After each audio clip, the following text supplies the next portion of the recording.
mukulike mukuwumulamu nabwo tikyo tugenda kweyongerayo ne mukyala Aisha Bunkeddeko abeere nga atubuulira olugendo lwe.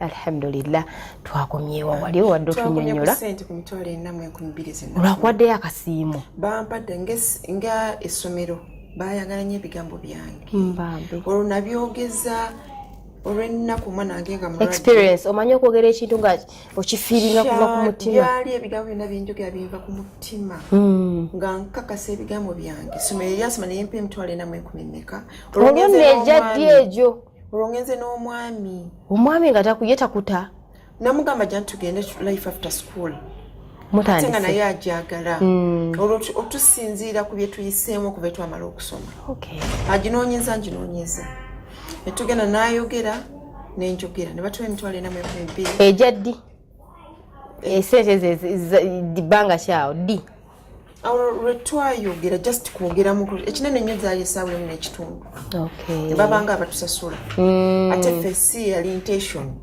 nze naye njagala bwagazi platform otandike n'abantu kulaba wali oyogezako naye ng'oyogera okuva oyagala nakaaba wekyetagisiza alhamdulillah njugamba ebitu bwe biba ebitu binaaba kati nengenda kakungulu SS Kibuli era nawe nooteekawo bwe banga semina kibanga ki nze kasita bampa platform ne bangamba yogera ne senior 6 yogera ne senior 4 nenjogeda eyo nomanyi sente ze bampa 7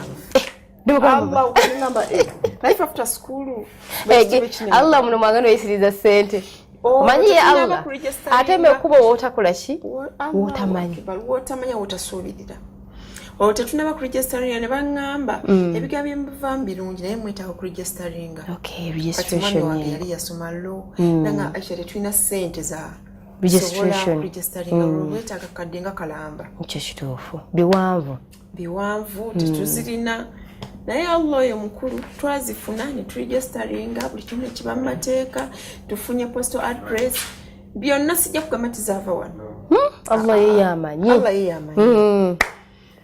alhamdulillah Allah n'atusaasira ne tuzifuna Aisha nagendako e Kabojja ne n'aba students mu last year 2014 ono ngenzeeko IU ate kati twafunye ttiimu benkolagana nabo dreams katateze zeyongedde kiki kye twagala ttiimu eyo nga ekuyambako n'otambula nayo yes abavubuka abalina kye beekoledde ne babanga nabo bongerezaako abavubuka bali fresh bakabatikkira omulala n'agenda ku masters naye nga agenda okubulira mu story nga mulimi omwana n'agenda nentuukayo oko netugenda nze n'omwami wange tugenda ku nnimiro ng'omwana alina acres 9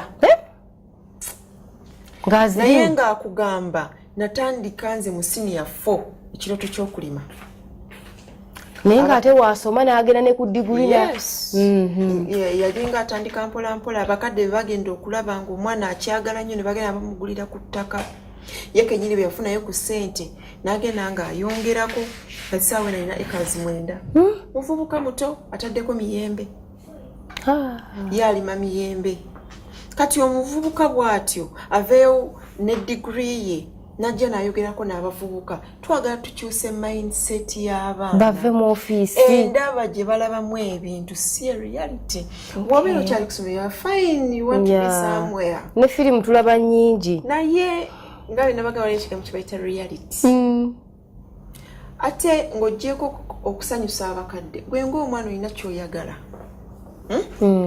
mu mutima otuula awo nga weegomba Aisha n'ogamba mu butuufu neegoba ku mukyala Aisha yali aluka ebitambaala ng'andukira ebitambaala ng'ayinza okukwata ekitambaala nakirukira mu ssaawa emu omwana oyo mu mutima gwe ayagala okuluka ekitambaala afaanane ki Aisha naye ng'ate mu kusoma ebitabo omwana oyo ayagala kubeera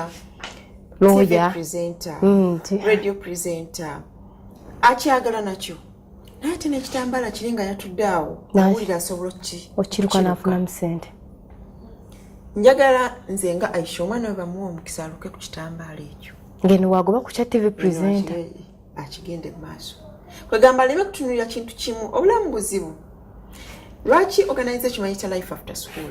Obulamu ng'omaze okusoma n'odda ku street buzibu. Bukaluma. Bw'oba okyali ku ssomero ogendako ewa anko n'akuwa 5. N'ogendako ewa ssenga n'akuwa 2. Bw'omala okusoma teri addamu kuzikuwa. Tugenda tulaba movies zino ne zitugulaliza ddala. Tebiriiyo. Ekigambo kye bayita reality. Omwana n'amala ku street emyaka 6 nga tafuna mulimu. Nga takyabeera waabwe. Atakyabeera waabwe. Yensonga lwaki bannyinaffe, baganda baffe, mikwano gyaffe bagenze mu mpisa mu kukola kye batandikoze naye olw'embeera.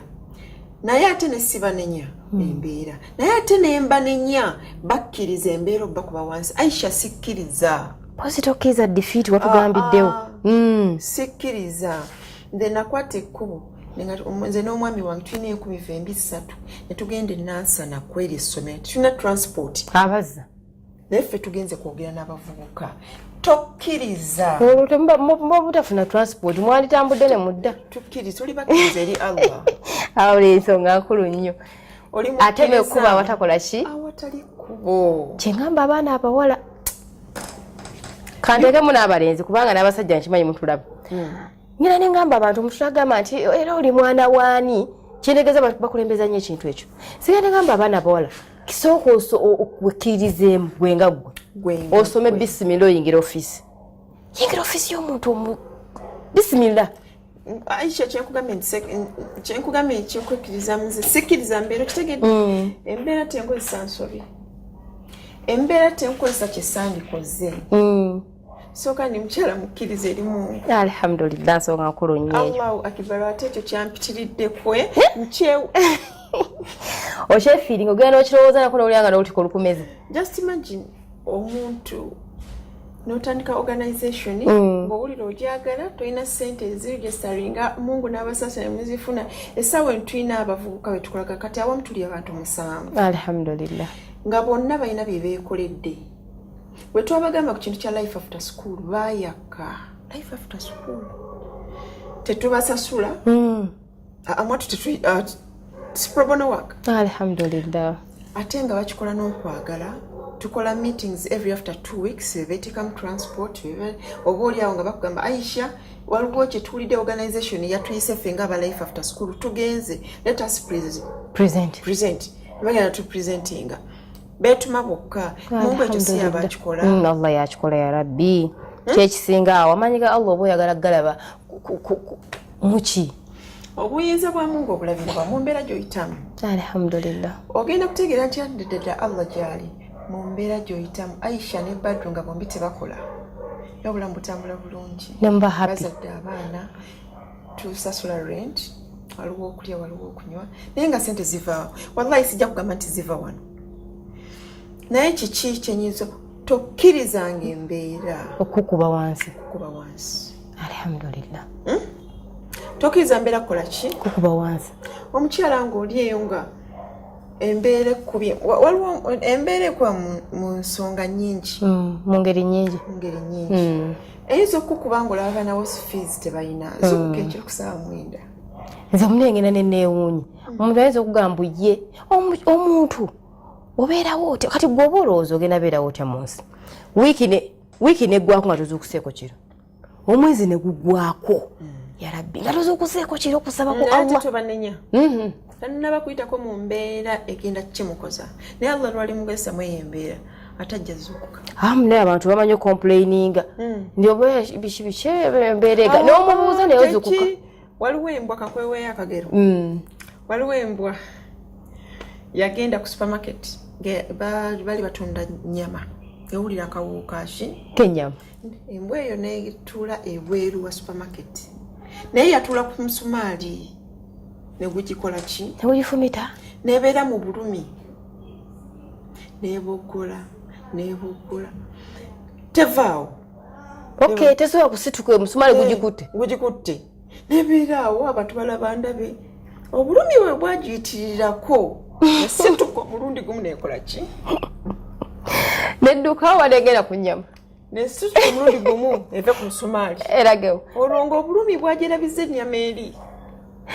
embeera bwe tuyitamu nti waliwo embeera olusi lwekuyitira mugamba naye n'ogugumu kawugaba nange ndi ku ki ate badde ekisinga okutta nkunyumiza kisinga okutta Allah bw'abanga akuwadde essanyu lyokka oyinza okulatta n'esswala oluusi oyinza ozisala nga n'obudde buyiseeko toyinza nazikuka kiro naye Allah buli nasikamuko gamba owaayi bisimina kanzukuke nabaddeko kankuweka akato katini nnyo ekewedde nabaddeko emulago mu ddwaliro nga sigenze tinayo mulwadde ngenze kulabako ku mbeera y'abantu abalwadde abaliyo naye omutima gwankubidde nnyo abakyala abazaala ne ngenda mu ward yadde 5C sirina yantumyeyo sirina yagenze kuzaala wabula nalinnya taxi nze kukola ki kugendayo kulabye nga kati kagendeko emulago bisimilla navuddeyo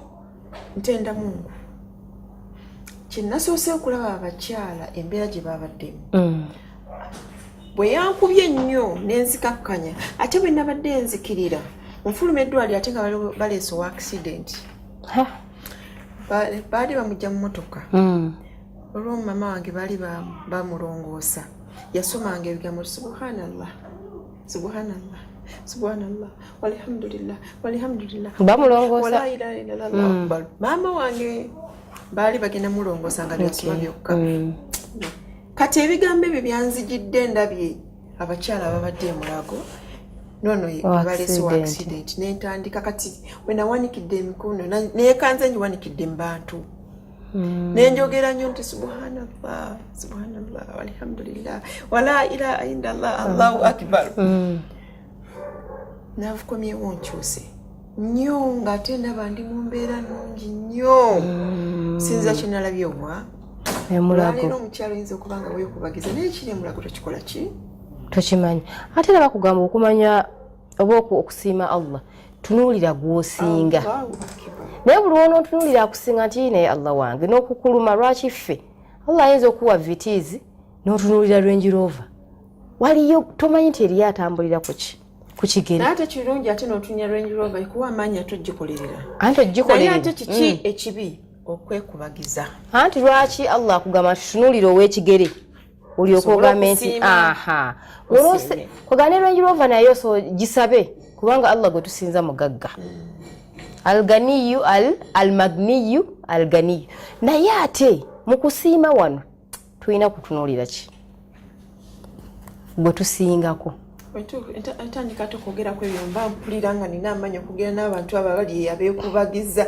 banaye tokkiriza mbeera kukakkanya tokkiriza oli muwala onoonya mulimu what is your passion omutima gwo oliro oyagala ki nga tonnaba ebyo nakukuba wansi kweraliikirira stress batikkidde abaana bangi ne batikkidde be batikkira bangi bonna baagala mulimu ogwo gwe naye gwoyagala mulimu naye gwokola ki gwoyagala naye nga tonnaba gufuna kiki ekirala ky'oyinza okukola ng'oggyeko omulimu ogwo ate n'ekirala kyendabawo omuntu aba alina okubeera nga tapowa never give up topowa wogenda ku mulimu gwo ne gugaana genda ku mulala tokirwako tokola kibi kyotandikoze olwokuba nga ogwo omulimu nze njagala banka okakkane ngaokoze nebyotandikoze olwokuba nga oyagala gwa waliyo ate ekirala ekigenda ate okukusanyusa nze kati Aisha nenyumiza mu life after school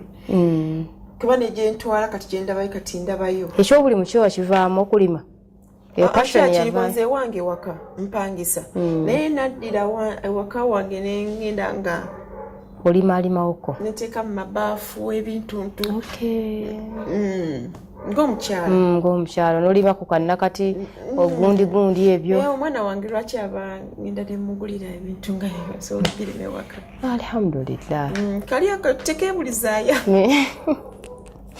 kabeeramu mpolampola kapashoni kokoba oyagala nsaba Allah ngamba amina nsaba Allah ntuukirize ekyo nze njagala nnyo kibayite Allahumma amina ettaka eddene era abavubuka be nafunye abali mu ttiimu bonna mwattu balimi simanyi Allah engeri gye bantusaamu naye balina kati natandikawo project nsaba Allah abakuba mu bulungi bwereera kati nze nga natandikawo project ya Nursery Bed okay ebintu ye project eyange n'omwami naye alina project ye.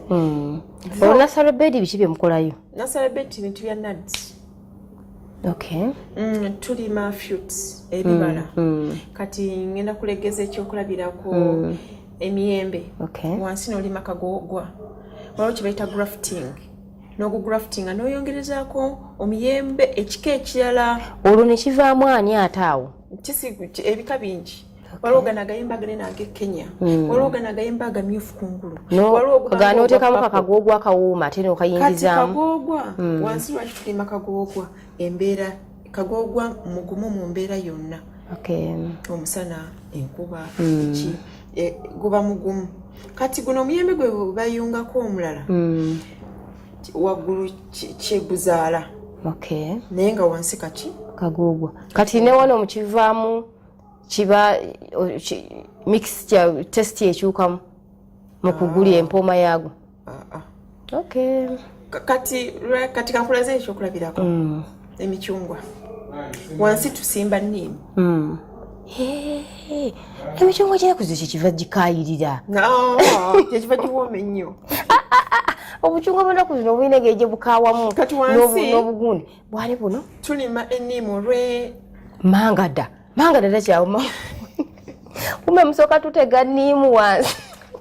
Kati naye ng'ebyo izo project nagitandise nga nuts. Kati obukola otyo mala n'obutundu obulimu obwo nkola bya nuts. Nuts ejja n'ebigula n'ebikola ki n'ebitwala naye mpola mpola nakakitandika myezi nga 3.